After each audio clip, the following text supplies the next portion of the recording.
এই যে বন্ধুরা দেখুন, আপনারা দেখতে পাচ্ছেন আমি তিনটি পার্ট কিন্তু একটা একটা করে কাটিং করে একটার উপর একটা ফেলে রেখেছি। আসসালামু আলাইকুম সম্মানিত বন্ধুরা, কেমন আছেন সবাই? আশা করছি আল্লাহর রহমতে খুবই ভালো আছেন। বন্ধুরা, আজকে আমি আপনাদেরকে তিন পার্টের লেয়ার হাজি হিজাব কাটিং করে দেখাবো, একদম ওয়ান বাই ওয়ান। প্রথম পার্ট থেকে শেষ পার্ট পর্যন্ত কত ইঞ্চি দূরত্বে কাটিং করতে হবে সেটা সূত্র সহ আপনাদের জানিয়ে দিব। তো বন্ধুরা দেখুন, এই হিজাবটা কিন্তু তিন জায়গার মাপ কিন্তু একই রকম হয় না। সামনের মাপ একরকম, পিছনের মাপ একরকম এবং মাঝখানের মাপটা কিন্তু আলাদা হয়। প্রত্যেকটা মাপ কিন্তু আলাদা আলাদা হবে। তো এই ভিডিওটি আপনারা সম্পূর্ণভাবে দেখার চেষ্টা করবেন। অর্ধেক দেখে গেলে কিন্তু আপনারা অনেকটা কিছু বুঝতে পারবেন না। বন্ধুরা খেয়াল করে দেখুন, কাপড়টা কিন্তু আমি ইতিমধ্যে ভাঁজ দিয়ে রেখেছি। আপনারা সেম আমি যেভাবে কাপড়টা ভাঁজ দিয়ে রেখেছি এভাবে কিন্তু কাপড়টা ভাঁজ দিয়ে নিতে হবে। দেখুন, বন্ধ সাইডটা আমার নিজের দিকে রেখেছি এবং খোলা সাইডটা অপর দিকে রয়েছে। বন্ধুরা, এবার মাপটা খেয়াল করে দেখুন, আমি এই মাপে আজকে হিজাবটা কাটিং করে দেখাবো। তো মাপটা কিন্তু তিন জায়গার মাপ তিন রকম। তো আপনারা একটু পরে বুঝতে পারবেন যে মাপ তিন রকমের কেন। তো দেখুন, সামনের মাপটা আমি দেবো 38 ইঞ্চি। তো 38-এ আমি দাগটা দিয়ে দিলাম এবং মাঝখানের মাপ দেবো 42 ইঞ্চি।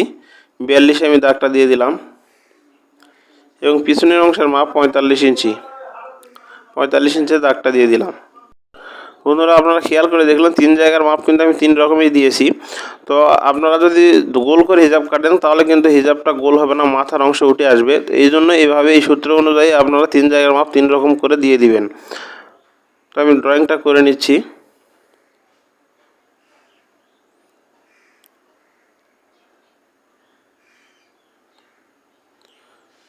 তো আমাদের একদম মেন পার্ট, বড় পার্ট যেটা, সেটা ড্রয়িং করা হয়ে গেছে। এবার আমি কাটিং করে নিচ্ছি।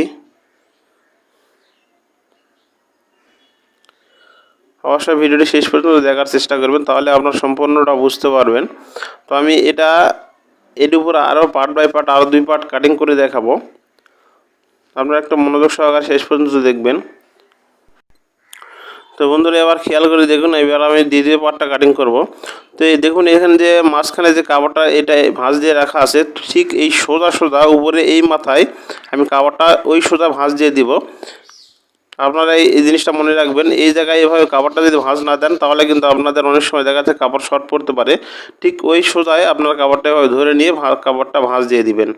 কাপড়ের এই ভাঁজগুলো কিন্তু খুবই গুরুত্বপূর্ণ, আপনারা একটু মনোযোগ দিয়ে বোঝার চেষ্টা করবেন। তা না হলে কিন্তু আপনারা দেখা যাচ্ছে কাপড় কাটার সময় কাপড় শর্ট ফালাবেন, কাপড় ঘাটতি পড়ে যাবে। বন্ধুরা, খেয়াল করে দেখুন, আমি কিন্তু ওখানে তিনটি মাপ ধরে প্রথমটা পার্টটা কেটে নিয়েছিলাম। তো এখানে কিন্তু আমি আবার তিনটা মাপ ধরে আরেকটি মাঝখানে পার্ট কাটতে হবে। কিন্তু এই পার্টটা কিন্তু 6 ইঞ্চি করে ছোট হবে। সামনের মাপটা ধরেছিলাম 38, তো 38 থেকে যদি 6 ইঞ্চি বাদ দেন তাহলে আসবে 32 ইঞ্চি। তো সামনের মাপটা দিতে হবে 32 এবং এখানে মাপ ধরেছিলাম 42। 42 থেকে 6 ইঞ্চি বাদ দিলে 36 ইঞ্চি। তো এখানে 36 ইঞ্চি দাগটা দিয়ে দিলাম এবং মাঝখানের মাপটা হলো 45 ইঞ্চি। 45 থেকে 6 ইঞ্চি বাদ দিলে 41 ইঞ্চি। তো এই 41 ইঞ্চির দাগটা দিয়ে দিলাম। তো বন্ধুরা, এবার মার্ক করে নিই। মাঝখানের পাটটাও দাগটা হয়ে গেল, এটা এবার কাটিং করে নেব।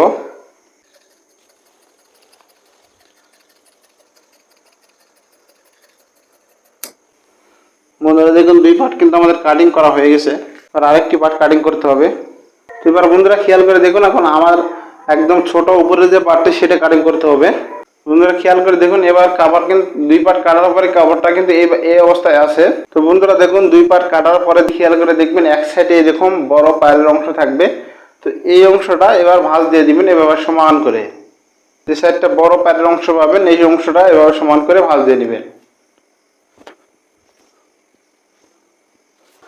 তো বন্ধুরা, এবার খেয়াল করে দেখুন, প্রথম পার্ট কাটাছিলাম সামনে থেকে 38 ইঞ্চি। তো 38-এর পরে আমি কেটেছিলাম 32 ইঞ্চি। তো 32 থেকে 6 ইঞ্চি বাদ দিলে আসতেছে আমাদের 26 ইঞ্চি। তো দেখুন, এখানে 26 ইঞ্চি কাপড় আছে। আমি এটা 26 ইঞ্চিতে দাগটা দিয়ে দিলাম এবং মাঝখানের মাপটা দেখুন, ওখানে কেটেছিলাম প্রথমটা 42, তারপরে 6 ইঞ্চি বাদ দিয়ে কাটলাম 36, আর 6 ইঞ্চি বাদ দিয়ে এবার কাটতে হবে আমাদের 30 ইঞ্চি। এবার মাঝখানের দাগটা দিলাম 30 ইঞ্চিতে এবং পিছনের মাপটা দেখুন 39 ইঞ্চি কেটেছিলাম। পরেরটা প্রথমে 45, তারপর 6 ইঞ্চি বাদ দিয়ে 39, এবার 39 থেকে 6 ইঞ্চি বাদ দিয়ে কাটতে হবে আমাদের 33 ইঞ্চি।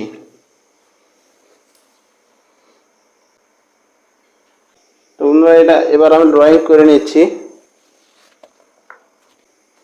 এবার আমি এটা কেটে নিচ্ছি।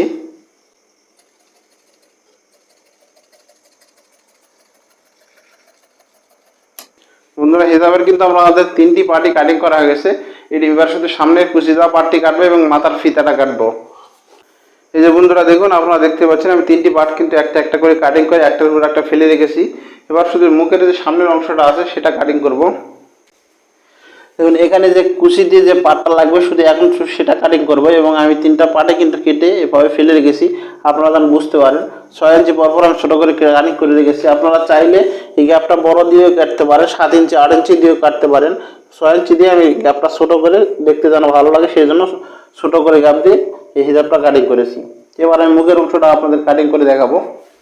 তো বন্ধুরা দেখুন, মুখের যে খুশি দেওয়া অংশটা থাকবে সেটা হবে 18 ইঞ্চি চওড়া করতে হবে, সর্বনিম্ন 18 করতে হবে। আপনার 18, 19, 20, 21, 22 পর্যন্ত দিতে পারেন।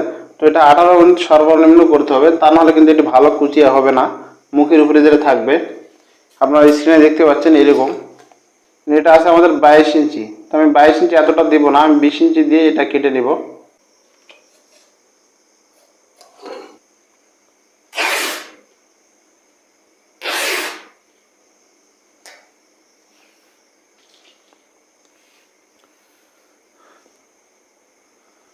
বন্ধুরা দেখুন, এটা 20 ইঞ্চি লম্বা করে আমি কাপড়টা কাটিং করে নিয়েছি চওড়া করে।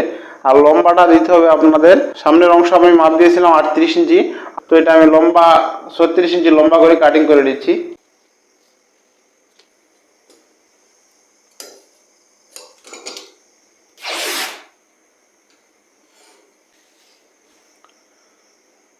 তো বন্ধুরা দেখুন, এটা আমাদের মুখের অংশ কাটিং করা হয়ে গেছে।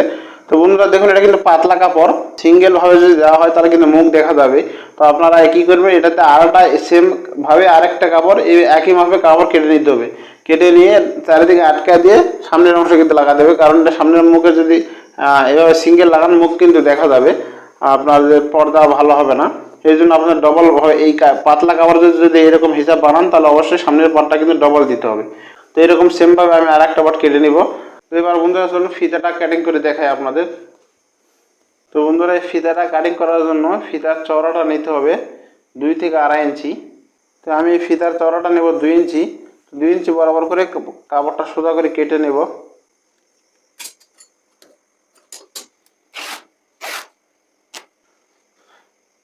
বন্ধুরা দেখুন, আমার ফিতাটা লম্বা করে কাটিং করা হয়ে গেল। তো আপনারা এই লম্বাটা যতটুকু দেওয়া যায় আপনারা দিয়ে দিবেন। দেখুন আমি এটা লম্বা দিয়ে দিচ্ছি 27 ইঞ্চি, ডবলে 27 দুগুণ 56 ইঞ্চি। তো আপনার 56, 60 ইঞ্চি, 55 ইঞ্চি যত ইচ্ছা দিতে পারেন, 50 উর্ধে দিবেন, 50-এর উপরে দিলেই হবে। তো এবার ফিতাটা এভাবে ভাঁজ করে সমান করে দেখুন। বন্ধুরা দেখুন, এখানে খেয়াল করে দেখুন, এখানে কিন্তু যে মাথার উপরে যতটুকু লাগবে ততটুকুতে আমি একটা দাগ কেটে দেব। এটা আমি 8 ইঞ্চিতে দাগটা দিয়ে দিব। যদি একটু মোটা মাপের হিসাব হয়, ধরেন যার হিসাবটা বানাবেন সে যদি মোটা হয় তাহলে আপনারা এটা 9.5, 10 ইঞ্চি পর্যন্ত দিতে পারেন। যেহেতু এটা আমি চিকন এবং শুকনা মানুষের জন্য বানাচ্ছি এই জন্য আমি 8 ইঞ্চিতে দিচ্ছি। এখান থেকে যেমন এই দাগ পর্যন্ত এটা আমি কাটবো না, এখান থেকে আস্তে আস্তে একটু করে চিকন করে দেব।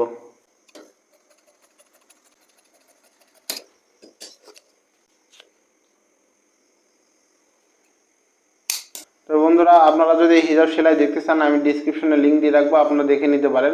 আর বন্ধু ভিডিও যদি ভালো লাগে তাহলে অবশ্যই ভিডিওতে লাইক দিয়ে দিবেন আর শেয়ার করতে ভুলবেন না। ভালো থাকবেন, সুস্থ থাকবেন, আল্লাহ হাফেজ।